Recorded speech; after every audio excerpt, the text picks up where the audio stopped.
Assalamualaikum dear students, welcome to the Azim group of publications. I am Nimra Adil, your chemistry teacher, and today we are going to solve exercise of chapter number 3 from the chemistry book by Azim Academy. And आज हमने जो question discuss करना है that is question number 8. Question number 8 है derive the units for the gases constant R in the general gas equation.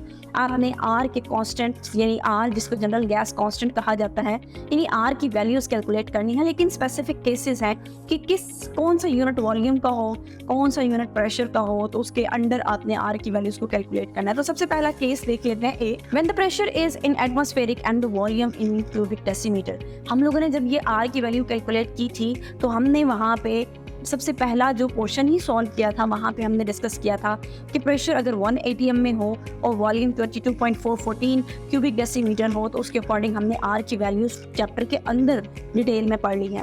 उसके बाद second part में वो कहते हैं कि प्रेशर को एटमॉस्फेरिक की बजाय आप न्यूटन मीटर इनवर्स स्क्वायर में लें यानी nm-2 में लें, और वॉल्यूम को आप क्यूबिक डेसीमीटर की बजाय मीटर क्यूब में लें। ये भी हम कर चुके हैं, सेम वही फार्मूला अप्लाई होगा, लेकिन यहाँ पे प्रेशर में हम न्यूटन मीटर की वैल्यू पुट कर देंगे, वॉल्यूम में हम मीटर क्यूब की वैल्यू पुट कर देंगे R, और उसके अलावा जो बाकी दो हैं मोल्स और टेम्परेचर उनकी वैल्यू सेम रहेगी, और हम इसकी वैल्यू भी चैप्टर के अंदर डिस्कस कर चुके हैं। थर्ड पार्ट इसका सी पार्ट है जो हमने चैप्टर के अंदर डिस्कस नहीं किया, हम इसको देख लेते हैं। When the energy is expressed in अर्ज यानी R की वैल्यू कैलकुलेट करें, लेकिन उसमें एनर्जी को आपने जाउल से कन्वर्ट कर देना है अर्ज के अंदर। तो अगर मैं बात करती हूँ R की वैल्यू सिस्टम इंटरनेशनल के तहत ली जाए तो R is equal to 8.3143 newton metre mole inverse and kelvin inverse. यहाँ न्यूटन मीटर को हम जाउल की इक्वल करेंगे कि 1 न्यूटन मीटर इक्वल होता है 1 जाउल के। जहाँ न्यूटन मीटर लिखा हुआ है उस न्यूटन मीटर की जगह मैं जाउल को लिख दूंगी। अब जब न्यूटन मीटर की जगह मैंने जाउल लिख दिया तो मैंने तो जाउल में कन्वर्ट नहीं करना, मुझे तो जाउल से अर्ज में जाना है। 1 न्यूटन मीटर तो 1 जाउल के इक्वल था, इसलिए न्यूटन मीटर की जगह जाउल आ गया, लेकिन 1 जाउल जो है वो 10⁻7 अर्ज के इक्वल है। तो जब मैं जाउल की जगह न्यूटन मीटर की जगह जाउल और जाउल की जगह अर्ज लाऊंगी तो मैं 10⁻7 का एडिशन भी कर दूंगी, तो मेरे पास R की वैल्यू बनेगी 8.314 मल्टीप्लाई 10⁻7। अब जाउल के साथ यूनिट की बजाय यूनिट आएगा अर्ज, साथ में मोल इनवर्स एंड केल्विन इनवर्स। इसी तरह क्वेश्चन नंबर 9 का ए पार्ट है what is Avogadro law of the gases, जिसको हम बहुत डिटेल से चैप्टर के अंदर डिस्कस कर चुके हैं एवोगैड्रो लॉ के टॉपिक के अंदर। नेक्स्ट इसका बी पार्ट है do you think that 1 mole of the hydrogen and 1 mole of the ammonia at 0 degree centigrade and 1 atm pressure will have Avogadro number of the particles, if not why. तो कह रहे हैं कि आपके पास 1 मोल hydrogen है और 1 मोल ही आपके पास अमोनिया है। टेम्परेचर भी उन्होंने स्पेसिफाई कर दिया कि टेम्परेचर 0 डिग्री सेंटीग्रेड है, प्रेशर भी स्पेसिफाई कर दिया। जब नंबर ऑफ मोल्स दोनों के बराबर हैं तो क्या दोनों के नंबर ऑफ पार्टिकल्स बराबर होंगे? हम लोगों ने पिछले पोर्शन में पढ़ा था कि अगर कोई भी चीज़ 1 मोल की इक्वल है तो 1 mole always contain equal number of particles यानी 6.02 मल्टीप्लाई 10⁻23। तो चाहे वो 1 मोल हाइड्रोजन का हो, चाहे वो 1 मोल आपके पास अमोनिया का हो, टेम्परेचर भी फिक्स्ड है, प्रेशर भी फिक्स्ड है, तो उनका जो नंबर ऑफ पार्टिकल्स होंगे वो भी उनके क्या होंगे, सेम होंगे। अगर इसके आंसर को एग्जैक्ट देखें, at 0 degree centigrade and 1 atmospheric pressure which are the standard condition, 1 mole of the every gas occupy a volume of 22.414 cubic decimeter and have 6.02 multiplied 10⁻23 Avogadro number of the particles, यानी 1 मोल के अंदर number of particles हमेशा 6.02 multiply 10⁻23 होते हैं, और इतने particles हमेशा fix volume occupy करते हैं, दैट इज 22.414 क्यूबिक डेसीमीटर। इसका मतलब ये है कि जब उनके मोल्स बराबर तो उनके नंबर ऑफ पार्टिकल्स बराबर, और नंबर ऑफ पार्टिकल्स बराबर होने की वजह से उनका वॉल्यूम भी बराबर होगा।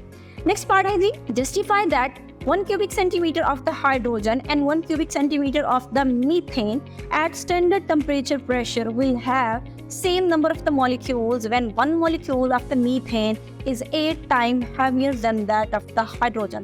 हम लोगों ने जब ये पीछे चैप्टर पढ़ा था तो यहाँ पे 2 केसेस डिस्कस हो रहे हैं, एक हाइड्रोजन एक मीथेन। हाइड्रोजन का मास 2.016 है, जबकि अगर मैं बात करूँ मीथेन का तो कार्बन का मास 12 होता है, प्लस 4 हाइड्रोजन के ऐड कर दें तो 16 है, यानी एक साइड पे 2 है और एक साइड पे 16 है, यानी अगर देखें तो 8 टाइम ज़्यादा है मीथेन का मास, लेकिन दोनों के नंबर ऑफ मोल्स बराबर हैं, दोनों के नंबर ऑफ पार्टिकल्स बराबर हैं, दोनों वॉल्यूम ऑक्यूपाई करते हैं। तो यही सवाल है, वो कहते हैं according to Avogadro law equal volume of the different gases have equal number of the molecule at STP. दोनों का 1 मोल है, दोनों के 1 मोल होने की वजह से दोनों के नंबर ऑफ पार्टिकल्स यानी कि 6.02 मल्टीप्लाई 10 की पावर 23 होंगे, और जब दोनों के पार्टिकल सेम है इसका मतलब दोनों का वॉल्यूम भी सेम होगा। इसका मतलब दोनों के नंबर ऑफ पार्टिकल सेम यानी कि दोनों के नंबर ऑफ मॉलिक्यूल सेम है, दोनों का वॉल्यूम सेम है, लेकिन दोनों का मास डिफरेंट है।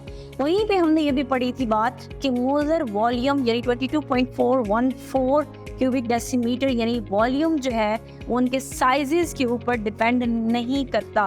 तो यहाँ लास्ट लाइन में लिखा हुआ है 1 क्यूबिक सेंटीमीटर हाइड्रोजन हो या मीथेन हो, दोनों के अंदर नंबर ऑफ मॉलिक्यूल्स क्या है, सेम है। ऑल्दो मास मीथेन मॉलिक्यूल्स का ज़्यादा है, उसका 16 है, हाइड्रोजन का 2.016 है यानी 8 टाइम उसका ज़्यादा है, लेकिन मास और साइज का कोई अफेक्ट नहीं होता वॉल्यूम के ऊपर।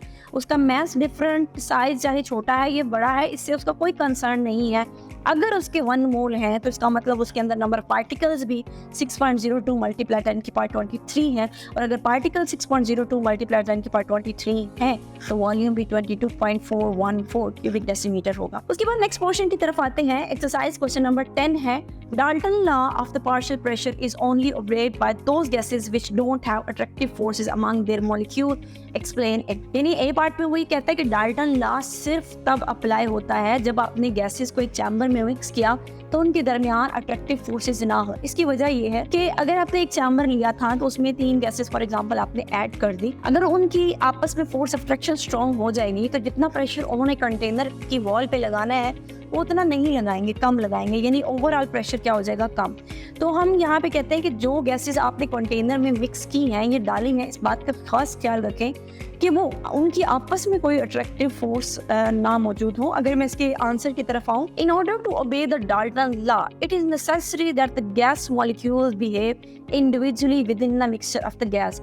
अगर आपने गैसेस एक चैम्बर में मिक्स कर दी हैं तो ऐसा ना हो कि हाइड्रोजन मीथेन से रिएक्ट कर जाए और मीथेन नाइट्रोजन से रिएक्ट करके कोई नई चीज़ बना दे।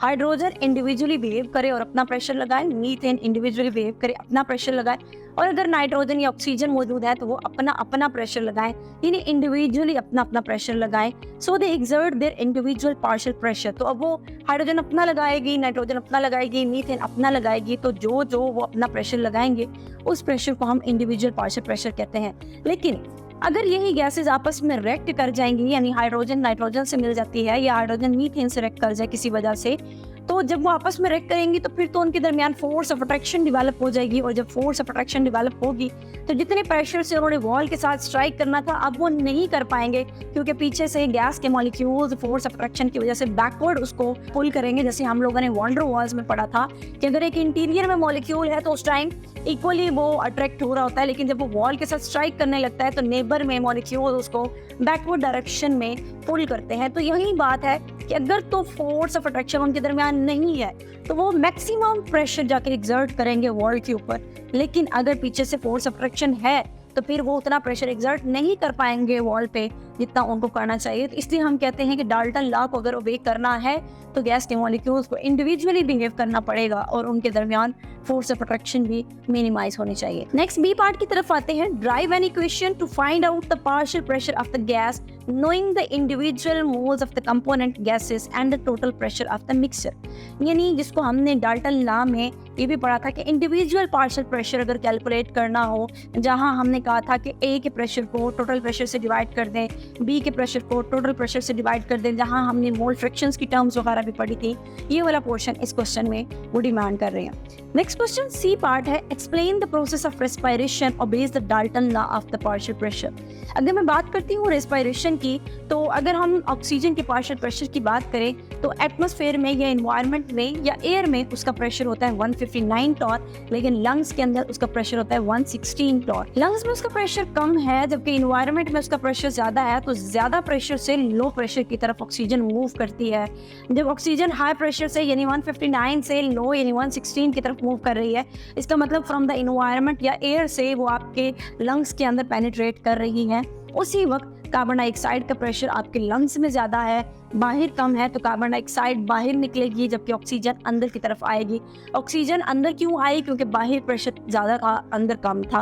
और कार्बन डाइऑक्साइड अंदर से बाहर क्यों गई? क्योंकि उसका अंदर प्रेशर ज़्यादा था, बाहर प्रेशर कम था। तो इस तरह हमारे पास ऑक्सीजन जो है वो 159 टॉर से 116 टॉर की तरफ मूव करती है, और इसी तरह कार्बन डाइऑक्साइड भी लंग्स से बाहर की तरफ पार्शियल प्रेशर में डिफरेंस की वजह से मूव करती है। नेक्स्ट हमारे पास क्या है जी? डी पार्ट की तरफ देखें। How do you differentiate between the diffusion and effusion? Explain the Graham law of the diffusion. Diffusion में हमने पढ़ा था spontaneous mixing of the gases, जबकि इफ्यूजन में हमने कहा था कि गैस हाई प्रेशर से लो प्रेशर की तरफ मूव करती है, लेकिन थ्रू अ स्मॉल अगर गैस मॉलिक्यूल स्कैप आउट कर रहे हैं तो उसको इफ्यूजन कहते थे। जिसमें हमने एग्जांपल भी पढ़ी थी कि बैलून से हवा का आहिस्ता आहिस्ता से निकल जाना, टायर का रप्चर हो जाना, रोज़ की स्मेल, ये सारी एग्जांपल्स थी डिफ्यूजन इफ्यूजन की। वही डिफरेंस इफ्यूजन एंड इफ्यूजन का अगेन आपसे पूछा जा रहा है, और साथ में क्वेश्चन है कि आपने ग्राहम लॉ पे नोट लिखना है। सो आई होप कि आपको यहाँ तक समझ आ गई होगी। आज के लिए इतना ही। अल्लाह हाफिज़।